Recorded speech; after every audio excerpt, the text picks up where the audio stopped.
thank you all so much for joining us. As you know, this webinar today is about looking backward at the last 20 years or so of citizens' assemblies and trying to bring together the research and perspective from practitioners, a participant, and other researchers on trying to understand citizens' assemblies um, and where they have impact and where they make the biggest change. So since 2004, there have been well over 1,000 citizens' assemblies around the world. By some counts, well over this number.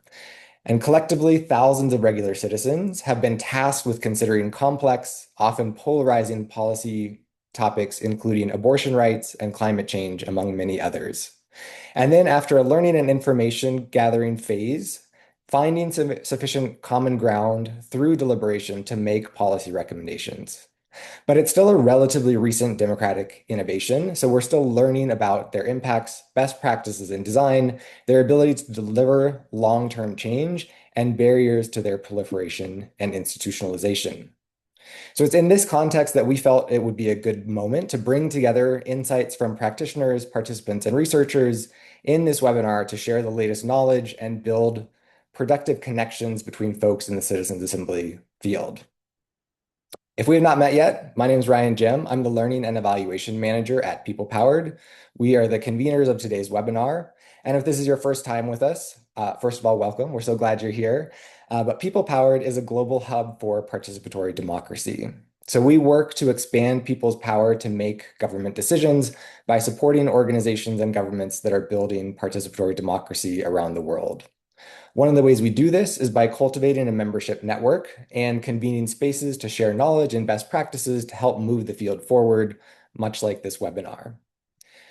We also synthesize research on promising mechanisms for people's political empowerment, like citizens' assemblies, and produce briefs summarizing key findings in formats that are useful for advocates, practitioners, researchers, policymakers, and other busy people that don't have time to read dozens of academic articles. So the panel discussion today will draw in part on our recent research brief on the impacts of citizens' assemblies. And in addition to that perspective and People Powered's research, I'm very pleased to be joined today by a group of excellent speakers and organizations, which include the Federation for Innovation and Democracy. So FIDE North America advances citizens' assemblies to collectively solve public problems and build trust between people and government. We're also joined by the Global Citizens Assembly Network, or GloCAN, which is a research collaborative generating actionable insights to support effective design, implementation, and evaluation of global citizens' assemblies. And finally, we're joined by Shelly Kuhl, who is representing the perspective of a Citizens Assembly participant. She was part of a recent Citizens Assembly in Lexington, Kentucky, that was tasked with reviewing and making recommendations on the Urban County Charter. So the panel discussion will also be drawing on some recent resources produced by FIDE, including a theory of change for citizens' assemblies and their learning series, which is an independent framework to evaluate the impact of citizens' assemblies across North America. I'd also like to acknowledge some other research and practitioner organizations who are doing great work in the citizens' assembly space, which include the Columbia World Project at Columbia University, I4I, and ISWE. And as a follow-up of today's webinar, we'll be actually disseminating a resource packet, a curated resource packet of relevant to citizens' assemblies, which includes research, resources from these organizations, as well as our own. So I'll talk more about that at the end. Moving on to getting the conversation going, what you're all here for. So it's my pleasure to introduce my fellow panelists. So I'm going to transition in a moment from moderator to panelist. I'll also be joined by Maria Milosh, who is a pre-doctoral fellow at the University of Chicago's Data and Democracy Lab and was a key researcher on the Citizens Assembly Impact Brief. We're also joined by Miles Brackenbury, who is the lead evaluation fellow for FIDE's Victoria Saanich Citizens Assembly, and Shelly Kuhl, who is a contract administrator and a proud mother, who is gracious enough to take time away from both of those full-time jobs to join us and in this webinar, just as she joined as a participant in the Lexington, Kentucky's first Citizens Assembly. So she'll be representing the participant perspective. We're very happy to have you on the call as well, Shelly. And finally, Melisa Ross is co-lead of the Global Citizens Assembly Network, co-chair of the European Consortium for Political Research Standing Group on Democratic Innovations, and an accomplished scholar, and graciously has agreed to be our moderator for today's panel discussion. So with that, we're going to turn it over to the move into the panel discussion, and I'm going to turn it over to Melisa, who will be moderating today's conversation.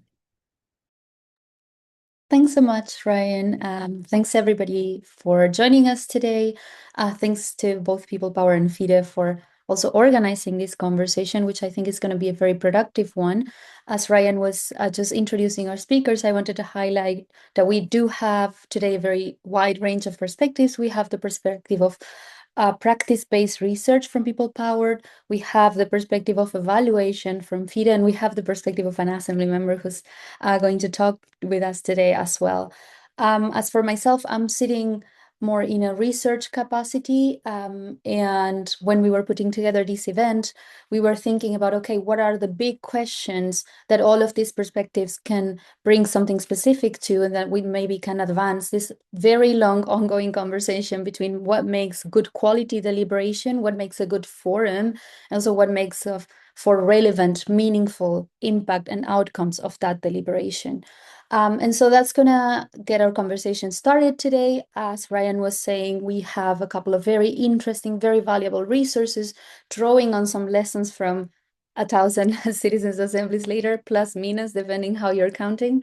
But we also have a very, very, very long tradition of both participatory democracy research and deliberative democracy research, trying to figure out what can these forums achieve, what should they achieve, what kind of transformative change should they be pursuing. So that's how I want to start this conversation today, building off on all of this cumulative evidence on process design and impact. First, I want to start asking our people powered colleagues today, how did they, in this impact brief they wrote, where they were reviewing cumulative evidence from cases across the world, from all sorts of both practice-based and research outputs, how would you define what makes a citizens' assembly impactful, and what trends have you found in researching cases across the world? I would love to hear now from both Maria and Ryan on this. I can start with this. Thank you, Melissa.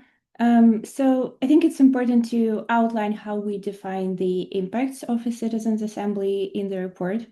And the way we do that, we split the impacts into three levels. So first of them is the level of personal impacts. Those are the effects on participants themselves, on people who participated in the citizens' assembly. So this is about how participants were affected by the assembly experience, what changed for them, for their views, political efficacy, for example. Next, we have effects on society. So effects on people beyond the participants themselves, so kind of a spillover type of effect, if you will. And then we have effects on institutions and government. So what has changed for institutions of representative democracy, for example, or for bureaucracies, any changes in decision-making processes and so on. And of course, there can be a lot of overlaps between them, but we still found it useful to kind of classify the observed effects into these few parts and consider them separately. So as for the personal impacts, we observe a lot of positive impact here in many, many studies, and that's probably where the evidence is strongest. We have a lot of studies that address the effects on participants, and most of them show positive effects. So participants become more knowledgeable about the topic that they discuss, more interested in politics. For example, there is evidence showing that participants understand more about the governments, the inner working of the governments. They feel more capable in solving social problems and creating political change. They follow more political news. That's also something that we see, and become more likely to participate in politics, to consider opposing views, which is very important today. But one thing I want to say about this evidence is that not all of it, but a large part of it is self-reported, meaning that this is something that participants share with the researchers, not necessarily what the researchers observed independently. So you can probably see how some of this can sometimes be a little bit shaky. And another thing I want to say about this evidence is that a lot of studies tend to be short-term. So for example, if it's a survey, it happens soon after the assembly. But the effects may be short-lived and they may wear off in a few months after the fact. But we do have a lot of studies that survey participants in multiple waves, and for example, like half a year after the assembly, and they do find persistent positive effects on things like political participation and voting. So all in all, I would say that evidence here is very strong. And one observed trend is that citizens' assemblies can create and magnify and work with these positive effects by accommodating them in their process design. So citizens' assemblies that include structured learning components, things like expert briefings, Q&A sessions, that give enough time for reflection and discussions in small groups are very successful here, and they really capitalize on this positive effect. Ryan, do you want to take the other levels? Yeah, thanks. Yeah, what you said at the end there, I think, really highlights the importance of design. And this is an area where I do think we're starting to have a good body of evidence pointing to some generalizable best practices in terms of like how we design citizens' assemblies to have the greatest impact. So as Maria was saying, the kind of internal design decisions, like how the learning phase is structured, is super important.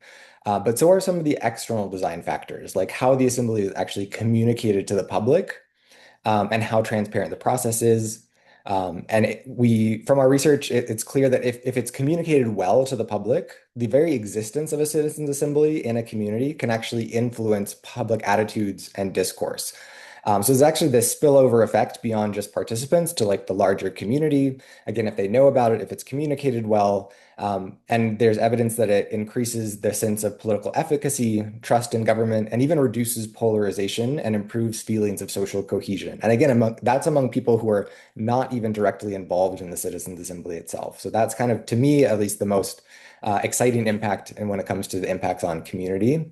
And I would also say that another important kind of like design feature to maximize impact is, to the greatest extent possible, having legislators and policymakers involved from the start. I think this is really important, sometimes easier said than done, but how the assembly is communicated to policymakers is just as important, to ensure that they take it seriously.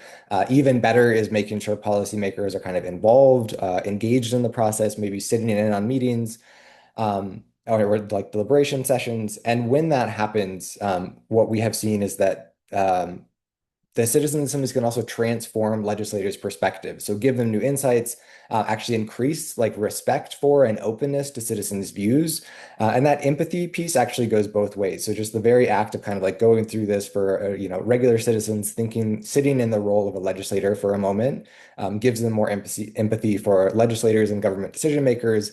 And similarly, legislators have an increased sense of trust in their own constituents and their ability to govern. So I think those are important things that are very much influenced by like those design decisions and how, in particular, how the citizen assembly is communicated both to the broader public and to legislators and policymakers.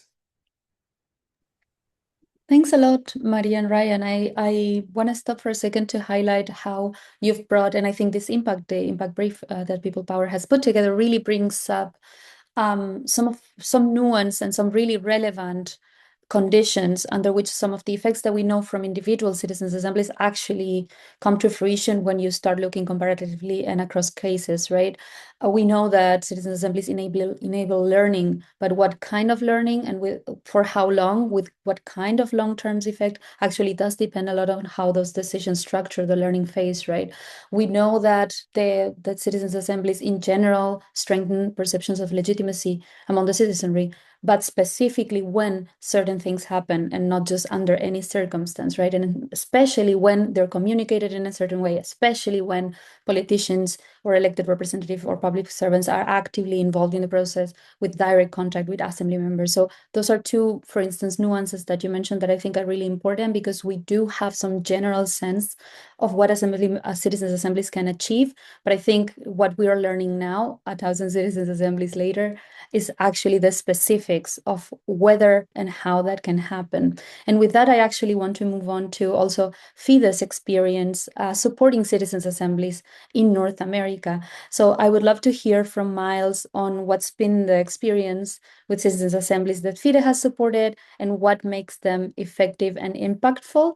But also I would love to hear from Shelly as an assembly member and participant. What do you think was a good enabling environment in the Citizens Assembly that you participated in that made it impactful? Thanks so much. And in terms of the FIDE perspective in the citizens' assemblies that we've evaluated through our learning series thus far, in the Canadian context, citizens' assemblies have a long history going back to the 2004 British Columbia Assembly on electoral reform. And since then, Mass LBP has been a practitioner that has been a leader and really developed a model when we're talking about the specifics of citizens' assemblies and what works well.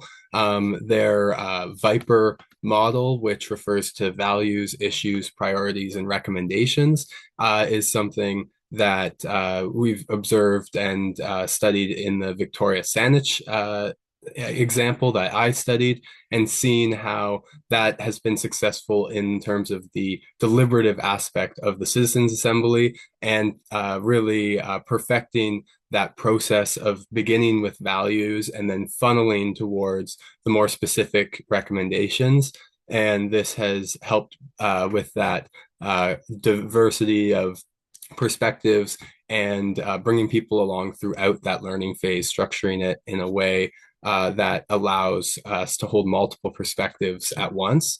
And when studying research assemblies with our learning series, FIDE looks to 7 components of citizens' assemblies. So representativeness, clear remit, time, diverse information, deliberation, free response, and accountability. So there's many factors within these, but one of the big aspects that we see is having institutional capacity. So institutions learn from one another, and they learn from organizations like those gathered today. And many people to this day have not heard of a citizens assembly. So in the Victoria Saanich case in Canada, we learned from policymakers that having a similar citizens assembly in the same geographic area is what inspired that assembly, and led to its creation. So that's an important factor as well. But then also the voice insecurity that is prominent right now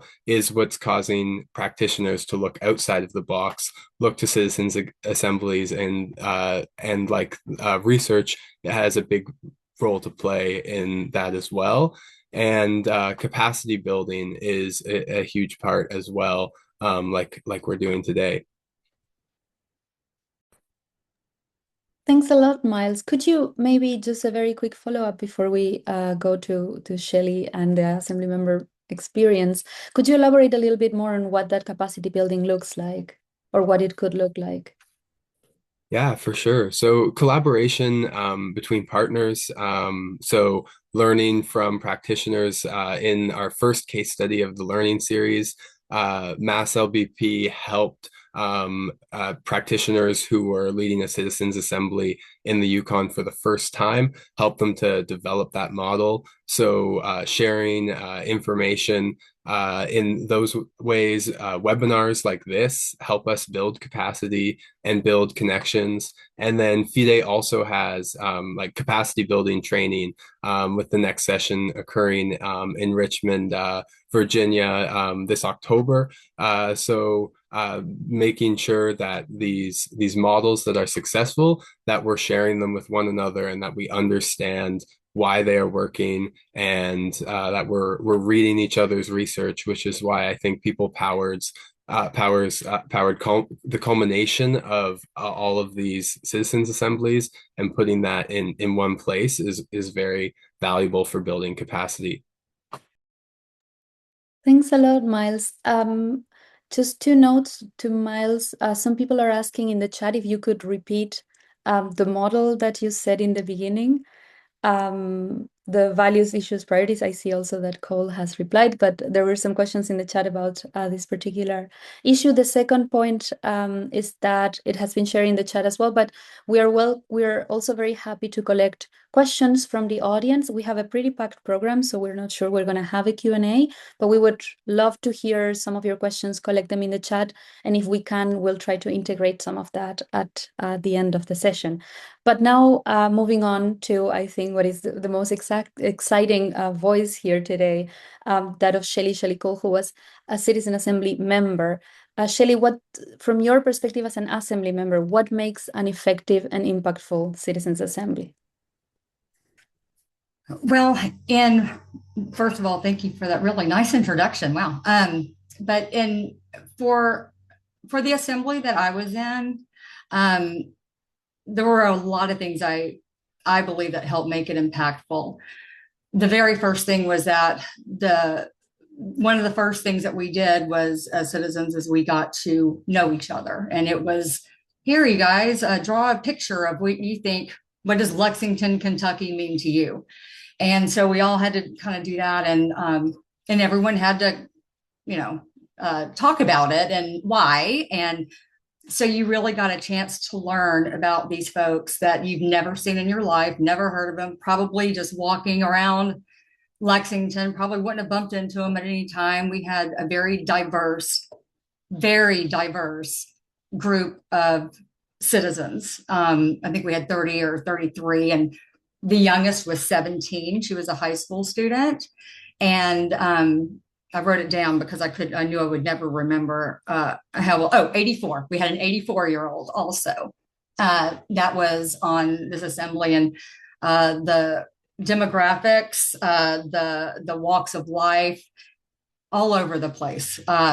And it was, that in and of itself was very impactful for me. I had not been in, I moved from San Diego here about 5 years ago, and haven't really had that much of an opportunity to meet other people, and certainly not to hear other people's perspectives, because I work from home. My husband works from home. So, we're just at home folks. And so we don't really get a chance to meet people too often. So, for me, that was very impactful. And I think it was very meaningful and thoughtful of the facilitators, people who made this happen for us, which happens to be a nonprofit. And no political, well, I won't say there were no political divides. What I will, because some people had their opinion, opinions were all over the place, right? But because I feel like everyone felt like they were in a safe space and like it was okay to don't worry about what the person sitting next to you or across from you or across the room from you. You felt like you were in a safe space, and it didn't matter if they shared that opinion with you. We'd gotten a chance to know each other first and get to see these really great people and what their community means to them. And so immediately upon meeting them and what their community meant to them, I immediately was in, hey, I want to protect this place too. I want to make sure that this is going to be the best place to live in America, if I can help it. And that was, I think, by far the most impactful thing, was just letting the assembly members meet each other. You got to talk about yourself a little bit and get to know your fellow members of the community. And we were from all different districts, and I think for the most part, maybe 2 per district. And it was and I guess just the way Civic Lex did it, they had just very random, they pulled them out literally out of a hat to have numbers, but they just had, they wanted to make sure that they reflected what the citizens of Lexington looked like, so again, with the, financially, racially, religiously of everything. It was just all over the board. That in and of itself was the most impactful for me. And I loved every bit of it. So if you're taking notes, please make sure that these folks get a chance to know each other a little bit and make them feel like it's safe for them to talk. Thanks, Shelly. And maybe this is also a good opportunity to come back to Miles and ask, how do you create that environment that enables those kinds of impacts? Again, if we also taking note of some of the questions in the chat, what are we talking about when we talk about impact? For the record, academics have been discussing this for 30 or 40 years. We haven't come to an agreement. So there's different layers and levels and forms that impact can take. As Maria was saying in the beginning, you can think about impacts on participants, on communities, on politics, on institutions. But I want to take what Shelly just said, that was the most impactful aspect of the assembly, and go back to Miles and ask specifically on the case that you were studying, the Victoria Saanich Citizens Assemblies. What do you think were the design decisions, the features that help make it a success, an impactful Citizens Assembly? Yeah, thanks so much for that question. And thank you, Shelly, for sharing your experience. In the case of Victoria Saanich, we really see expertise in facilitation and a chair who is able to set that tone in creating a safe space, as well as something that Mass LVP refers to as their concierge service. So this means that facilitation doesn't just occur in the room, it also is occurring outside of the room with calls to members, both personalizing the experience, but also checking in to make sure that members are feeling heard, members are building those connections. And then little details as well are things that we shouldn't miss, such as tablecloths. The lead facilitator talked about laundry for democracy and washing the tablecloths, creating that feeling of purpose in the room, but also small group discussions and sharing meals together.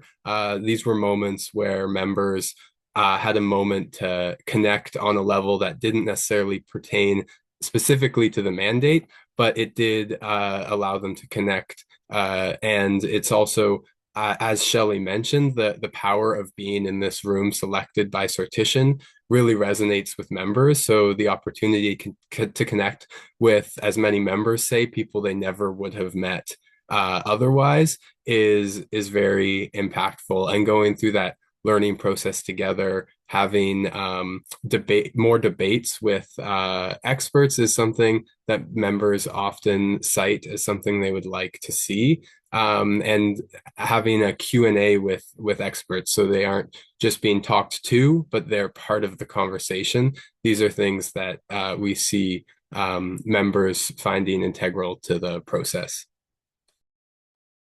Thanks so much, Miles. And maybe this is also a good opportunity to bring back the more comparative perspective, moving from the specific cases to what's common to other cases and across cases. So maybe Maria and Ryan from People Powered, does this resonate, that what we heard from Shelly, what we heard from Miles, does this resonate with the findings from the impact brief, or are there additional factors that you would highlight that are key to the success of a Citizens Assembly? Yes, I think it resonates very well. So one thing that both Shelly and Miles talked about is how representative an assembly is in this diversity in recruitment that we strive to have. So in many studies, we see that participants say that they value this opportunity to be in a conversation with people who have an opposing view or just a different view from their own. For example, a study in Finland, or a citizens assembly in Finland, and then a study about that citizens assembly, they tried to intentionally have a mixed group, a group of people with mixed views, with higher level of disagreement on policy issues than you would normally have.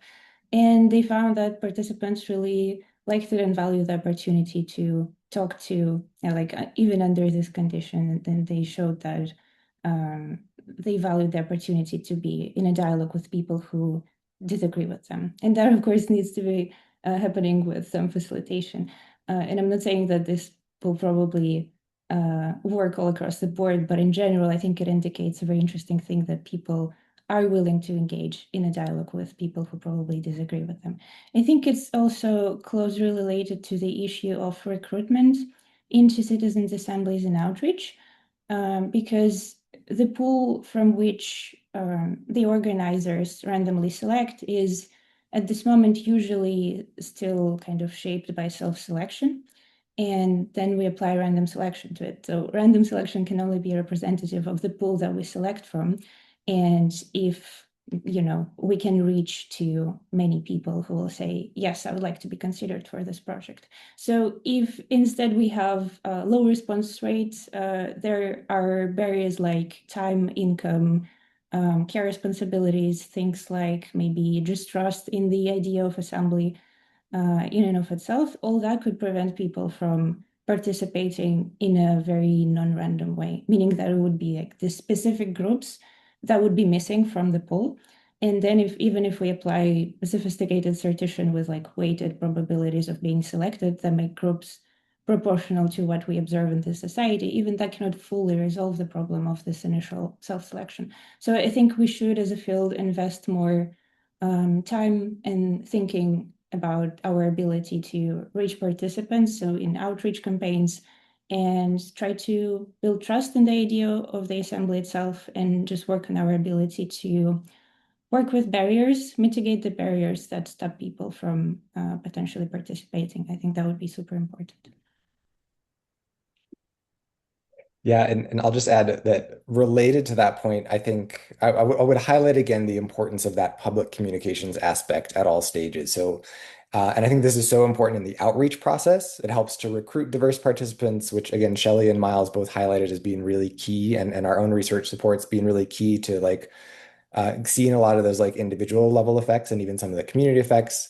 So it's important during the assembly to build trust in the process, both within and without the citizens assembly members, and to magnify those positive spillover effects. And it's also important after the assembly concludes, and that's in a couple of ways. One is effectively communicating the recommendations to policymakers, so making sure they understand the process and that the recommendations are clear and actionable. That can really move forward this sort of central goal of the policy recommendations that citizens assemblies recommend actually being put into practice. But the follow-up is also really important for communications to participants, both in the form of, I would say, policymakers' response to participants, like making sure they feel seen, they feel heard, they feel like their time was valued, and going through this very long and time-intensive process, stepping away from full-time jobs, their lives to engage in this process. It's really important that participants feel like they were valued and heard, even if all of their recommendations are not fully implemented, at least knowing that, policymakers read this, they took it seriously, they considered it. And then also from assembly organizers to participants, making sure that they, again, feel valued as well throughout the process. As Miles said, to the extent possible, kind of customizing or tailoring communications to individual members, making sure they feel supported throughout the process. That can also really help increase like the overall diversity of the group. I would also say picking a good topic for citizens assemblies is important. And we could talk about what that substantively makes for a good assembly topic. But it also matters to pick topics that are feasible subjects for policy action. So again, early coordination and buy-in from policymakers can be really helpful. Understanding what topics are maybe on the legislative agenda, where there is political will for action. And importantly, sometimes one of the most persuasive arguments, I think, for policymakers is identifying topics that are maybe contentious or divisive, where a political mandate from the people to act might actually be beneficial from the legislators, right? If we know this is like a politically divisive topic and we put it forth to a citizens assembly, they come back and make recommendations that can actually give policymakers some coverage from the blowback if it's unpopular, right? Like, and I think that's a powerful kind of self-interested argument in order to secure that buy-in from legislators. Thanks a lot. I want to note that it's come up a little bit in the responses, but mostly in the chat. There's a lot of action going on in the chat, a bit difficult to follow. But I've been trying to follow, and I sense some yeah, some inquiries in terms of what are not only what we're talking about when we're talking about impact, but also, okay, maybe certain impacts are more desirable than others, and maybe certain impacts have more relevance than others, should have more weight than others. Some are saying community ownership, community connection, community empowerment is per se valuable.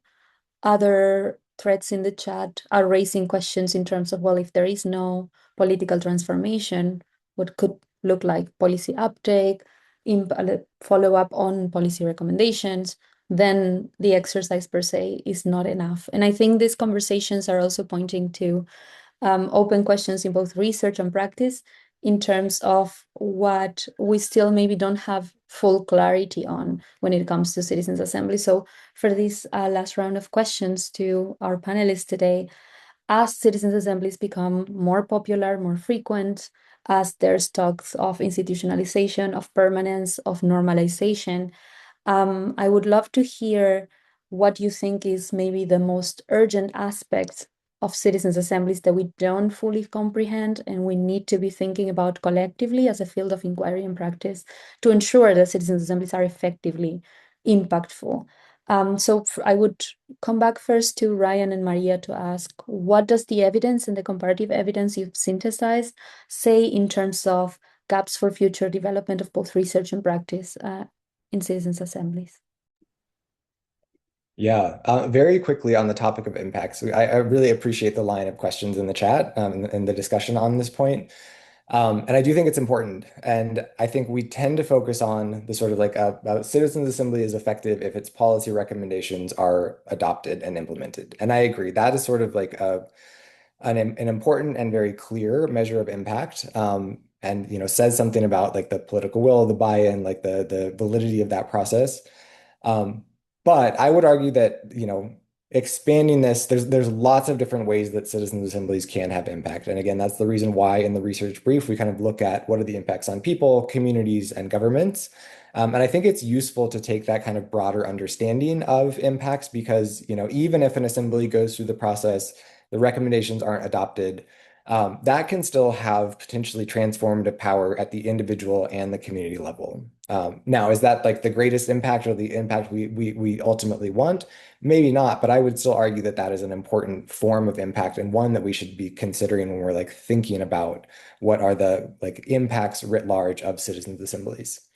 In terms of like the kind of urgent gaps, I would say that most of our evidence comes from wealthier countries, primarily Europe and North America. And one of the reasons for that is that citizens assemblies can be very expensive processes to run. And so a major gap from my perspective is thinking about how we can design processes that capture the benefits of citizens assemblies, but are also feasible in more resource constrained settings. So I'd say identifying the critical factors of design and implementation that help maximize those positive impacts, again, broadly understood. And then another part of this is learning from each other to develop best practices while remaining flexible to different contexts. And this can take a huge burden financially and otherwise off of those implementing new citizens assemblies if they don't have to start from scratch every time, right? If they already have some like guidelines and framework to help develop the citizens assembly. And I will also say, many participants from people-powered programs are doing really innovative work with hyper-localized citizens assemblies in Latin America and also Africa. And so I think there's some really great innovations coming out of that space that don't get as much attention in like the research or don't have as good of documentation, but are well worth looking into and learning from. Yeah, if I may also add, I really like what you said, Ryan, and I think that it's important to kind of broaden our understanding of what impacts are. And for instance, I find the impact on institutions and governments super crucial because now we have kind of a body of evidence about effects on participants individually, but then we're kind of transitioning to asking, okay, we have all that, so now what's the effect on the actual institutions? What happened to our institutions if we start using citizens assemblies more? And there can definitely be more studies done here. that's probably the level where we have the least understanding about the impacts, because it's also a very evasive and complicated topic. Like measuring things like openness of institutions is notoriously hard because they're different in different contexts, and citizens' assemblies are linked to institutions in different ways depending on where they happen. So it's a topic that is super diverse, and you can take many different angles from there are many different angles from which you can look at this. So if you're a researcher considering doing some research about impacts, maybe that would be a cool topic. You would really appreciate having more evidence here. And one other thing that I want to highlight is the question of what happens after the assembly ends. So we know much less about whether the effects last over time. So studying this would be very welcome. And I also think there is some space for interesting causal inference designs in this field to be added to the body of works. And the larger version of this question of what happens after the assembly ends is how assemblies become parts of political systems. That's also partly of what Ryan was mentioning. So what kind of follow-up processes are we using? Is there some kind of shared decision-making arrangement between the Citizens' Assembly and public officials or elected representatives, and which of them work best? So this is, we know some things about that, but as Ryan also mentioned, this evidence is coming overwhelmingly from Europe or like the West in general, because there is a lot of experiments here with institutionalization of citizens' assemblies. While for other regions, we know less, and we'd really appreciate more studies about this. And this kind of question seems very context and culture and institutions dependent. So we cannot just generalize from Europe, obviously. And we definitely need a more diverse body of work here. Thanks, Maria. And Ryan, of course. I think we're raising more questions than answers, which may explain some of the engagement in the chat as well. Shelly, I would like to turn to you as well and hear from your perspective as a participant, what would you like to see happen with citizens' assemblies in the future, both the one you participated in, but also thinking about how you would like these kinds of processes to continue or not, and what would you like to see them achieve? Well, I think the main thing is that I would like to see them be not a rare, occasional thing. The fact that the one that I was involved in was the very first one we had ever had was pretty shocking, I guess. I just expected, I don't know. You know what? I'm not gonna try to pretend here. I do not like politics at all. I don't like to, I'm like, oh my God, what am I gonna do? But what it did do is it made me realize, because I've never been involved in anything like this before. So what it did is it did open my eyes a little bit. Instead of putting on, closing my eyes, I'm blind, or la, la, la, I can't hear you, it doesn't affect me, so I don't care, kind of a attitude. And instead now, and this kind of all comes back to impact also, because I think that is just a huge word, especially when it comes to these kinds of assemblies. There I go, and I just lost my train of thought. But I was very surprised that this was the first one that had ever happened, and I would like to see it become something much more regular. We were very fortunate in that we were able to talk to the mayor, the assistant mayor, and a lot of the assembly the council members. So we got to past and present. So that was really great when we were being educated on the things that we were talking about at the assembly. But I do believe it is going, the thing I just keep coming back to time and time again is like, wow, why was this the only one? Why isn't everyone doing this? Why, to be able to get people together and have people have their voices heard.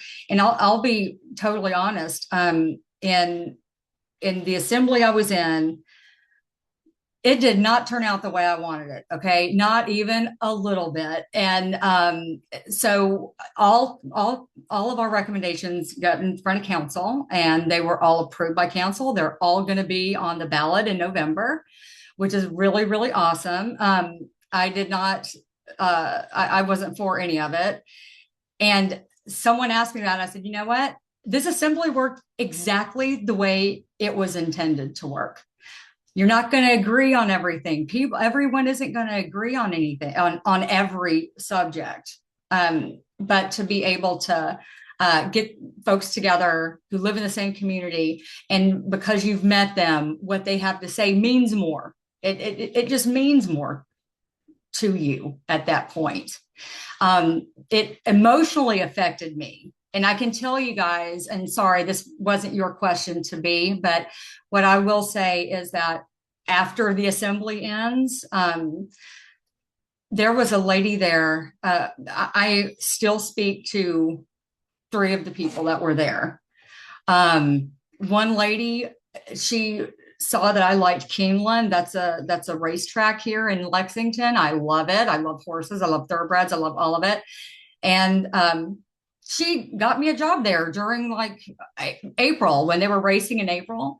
And I was like, oh my God, that is so nice. She didn't know me, she just heard what I had to say. She saw that I liked the track and she worked there. And, it was just a very short thing. I just took some PTO on my job, but don't say anything about that, so that I could work it, on opening day and stuff. So, and then there are, as a gentleman, and me and him and his wife go to dinner, and my husband, there is a lot of impact that citizens assemblies, they're going to affect, that impact, that effect that is going to take place with those assembly members is going to be huge. This was such a big deal to me, and I am so fortunate. I just feel so fortunate that I was able to be a part of that. And my opinions were heard. Still got the big thumbs down, but that's okay. No one held it against me. No one was being ugly. No one. People say, hey, I appreciate your point of view, and to be able to have that dialogue. For me, that is what is going to make the biggest difference, is getting folks to learn who their neighbors are, who lives in, and not necessarily just your neighborhood, but who lives across town, who lives downtown, who lives, in that area you've never been to before in the city, and then all of these folks are getting together in a room and just talking about stuff, just talking about, what their days look like or whatever. And so everyone can see that humanity in each other. And once you see that humanity, it is going to affect every single person that is a part of it. Thank you very much, Shelly. Thanks for sharing that with us. I think that was a very powerful also testimony. I see people are reacting very positively to what you share. And before turning to the last round of questions, we're very quickly coming to closing time. I think it's worth highlighting that because of some of the conversations going in the chat, what is impact? Should impact be policy uptake? Otherwise, it's no impact, and so on. There is also an inherent tension in promoting certain models of participation and deliberation as models, as technical solutions, technical fixes that will solve political problems, but politics is about people. So I really appreciate, Shelly, you reminding us that these processes are for people first and foremost, not to say that disregards any other form of broader, more institutional impact. And on that note, I would very quickly like to hear also from Miles before we have a closing round with some of the questions in the chat. Miles, what do you think are the most promising lines of future development in the North American context? I see from the chat that we have many, many participants today from North America. So I would love to hear what you think is coming up in the North American context with citizens assemblies. Yeah, of course. Thank you, Melissa. I think there's lots of exciting developments, and when we're talking about impact, FIDE North America's theory of change kind of speaks to how that impact can happen on an individual, societal, and institutional level. And I think what we're starting to see built in the North American context from participants in citizens' assemblies, and as there are more participants, and FIDE North America is also starting a alumni network for citizens assembly participants to make sure that that connection carries forwards and there's that long-term connection, but that mutual building of mutual trust. So we have Shelly's story is so impactful, and we hear about how those relationships are being built. And there's a need to have that mutual trust. And that's why we're here today talking about research, talking about what aspects of a citizens assembly works, because and Ryan's mentioned the importance of communications, because I think we need to recognize that citizens assemblies are starting from a place of very low trust, and as a result we're seeing incredible interest from legislators, both in cities as well as at state and province levels, and nationally. So we're starting to see interest at all levels, which means there's so much importance in making sure that the process builds trust, and that, for instance, people want more say in what citizens assemblies are topics are. This is one of our case studies found that citizen assembly members didn't find that the mandate was the most applicable to what matters to them right now. So building that trust, making it about a conversation between the public that starts before the assembly and continues after the assembly, so that we can have honest tracking of policy impact, as well as mutual trust between people and their government. Thank you very much, Miles. We are very quickly coming to our closing time, but before I pass the word back to our People Power hosts for the closing, where they will share resources and they will let everybody know where to find recordings, chats, and all sorts of documentation. There have been many, many interesting questions in the chat. There's absolutely no way we can tackle even a little bit of them, but I want to invite all of the panelists today to maybe react to one of these points that I'm just going to briefly summarize from some of the questions. 140 characters, like in the once famous and once human and decent online platform. There have been in my reading, 2 or 3 main issues that have been raised here. One has to do with how to maintain momentum, how to keep folks engaged, but also how to ensure that participants are not just instrumentally brought on board, given this task, and then let go. So how to create some form of long-term engagement for participants or long-term mobilization, keeping that political momentum in communities. The second strand of questions has to do with whether impacts on participants and good quality deliberation is sufficient, or whether this does not bring into question the validity of citizens' assemblies as a model if there is no policy change or if there is no political outcome. I think the third question has to do with, or the third line of questions, more or less, has to do with how these different impacts are connected. So how impacts on participants can maybe feed into impacts on institutions, can maybe feed into broader political transformation, but also how these impacts are connected in how the field of practice is advancing. So I will invite Maria, Ryan, Miles, and Shelly to maybe respond to one of those points in one sentence, and then we will close for today. Maybe we can start with Maria or Ryan.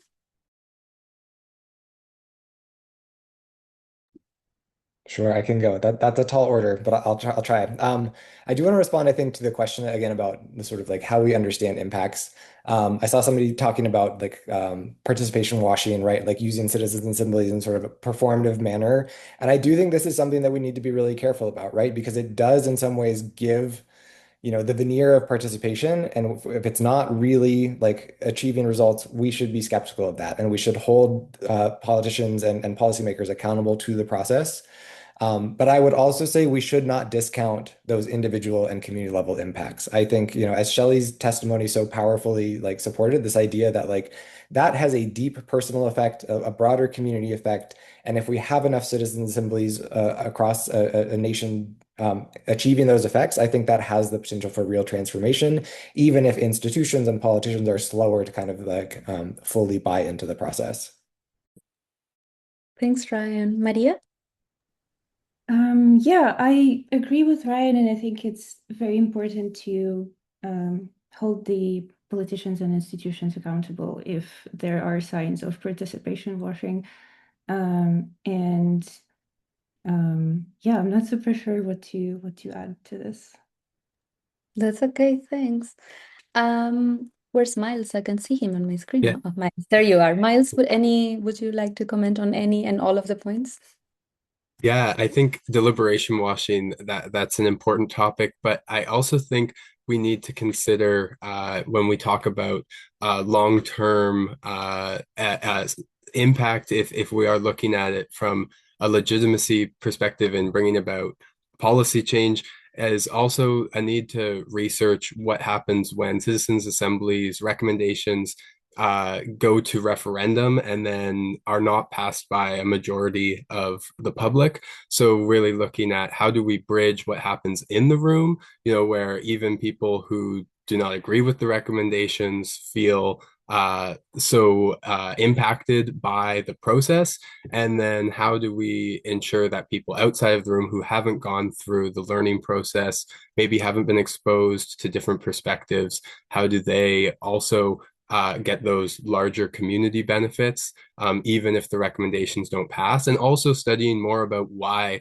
those recommendations aren't passing in the maxi public if they were agreed upon by a large majority of those in the assembly. Thanks so much, Miles. Shelly, famous last words? Sorry, I couldn't find my audio button. Well, I don't know. I think I kind of touched on some of it, but I think at the end of the day, at least for me, and having gone through this process, is the policies, the impacts on policy may or may not happen the first time, right?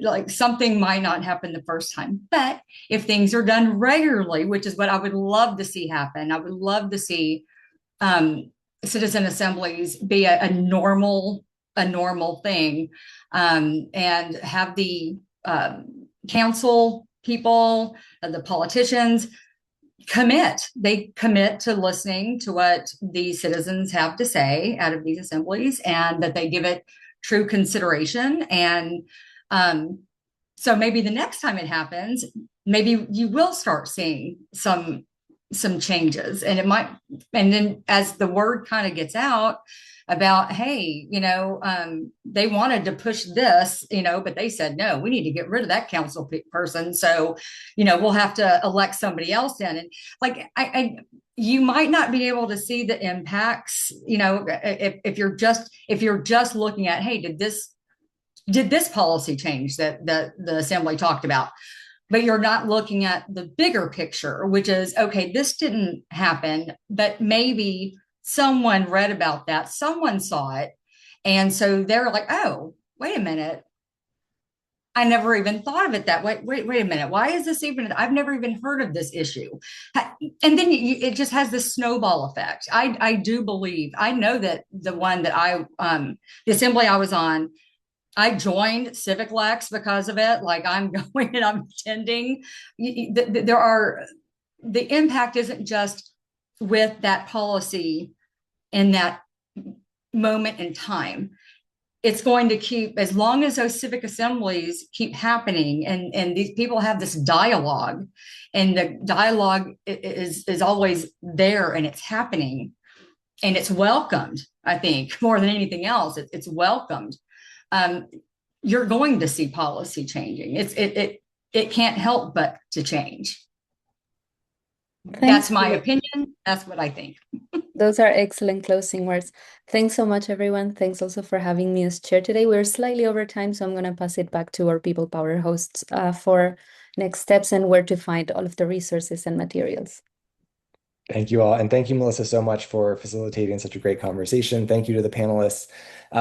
Just a couple of quick notes. Please keep an eye out. We will be sending around a curated list of Citizens Assemblies research and resources relevant to today's conversation, some of which we drew upon, some of which we hope will be helpful for those interested in advocating, designing, or implementing Citizens Assemblies. We'll also include information on how to connect with us and our partners, those who have been on the webinar, for more on latest research and resources, so you can sign up to newsletters, stay up to date, that kind of thing. So we'll send around this research brief. We'll send around the FIDE resources, and we would also send some follow-ups and next steps. So if you're interested in Citizens Assemblies, consider joining the Rising Stars Mentorship Program. People Powered, we have a big network of folks who have run Citizens Assemblies and can provide that one-on-one mentorship. It's totally free. And finally, if you're inspired to imagine a better future of democracy after today, if this got you excited and feeling creative, please consider applying for the Democracy Stories Lab. This is a call for visual creatives to put forth visions of a more democratic future. So there is a prize attached. The deadline is September 14th, but you can check this out for more. And again, all of this will be shared again in a follow-up email. Thank you everyone for joining. Thank you for keeping the chat so lively. Some great conversation unfolding there, and I look forward to engaging with all of you. You can feel free to reach out to me, and then we'll give you contact information for other participants as well. Thank you all so much. Hope you have a great day. Thanks, everyone. Bye.